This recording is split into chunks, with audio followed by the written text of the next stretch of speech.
ముందుగా మీ అందరికీ happy women's day అండి. ఆ, ఎలా ఫీల్ అవుతున్నారు ఈ అచీవ్మెంట్ గురించి చెప్పాలండి? హ్యాపీగా ఉంది. ఇది అచీవ్మెంట్స్ని ఇంతమందిలో గుర్తించి బ్లెస్ చేయడం ఇంకా సంతోషంగా ఉంది. అండ్ నాతో పాటు తీసుకున్న అందరు అచీవర్స్కి కూడా congratulations in all the very best. Thank you. So ఎలా ఫీల్ అవుతున్నారు?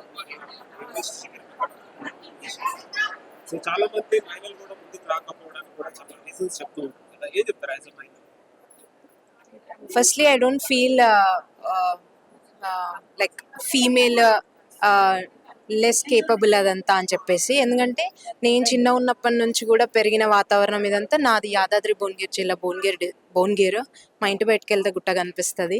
సో అది నా బిగ్గెస్ట్ బ్లెస్సింగ్ అని చెప్పాలి ఫస్ట్. సో అలా నేను గ్రో అవ్వడం, దాన్ని చూసి పెరగడం, ఆ, అప్పుడు నేను ఎప్పుడూ కూడా లో అని ఫీల్ అవ్వలేదు. అండ్ నేను నేర్చుకున్న కోర్సెస్ కానీ, మా కోచ్ కానీ, నా పేరెంట్స్ కానీ ఒక టోన్లోనే ఉంటారు ఎవ్రీ టైం. ఏంటి అంటే నేచర్కి లేని డిస్క్రిమినేషన్ నీకు ఎందుకు అని, విచ్ మీన్స్ ఏ మౌంటైన్ నన్ను చూసి కిందికి ఏం రాలేదు, నేనే దాని పైకి ఎక్కాను. నేనే అది ఆల్మోస్ట్ ప్లస్ చేస్తేనే నేను అక్కడి వరకు వెళ్ళాను. సో మేల్ అయినా ఫీమేల్ అయినా ఎవరైనా we are all human. Every one has their own capability and capacity.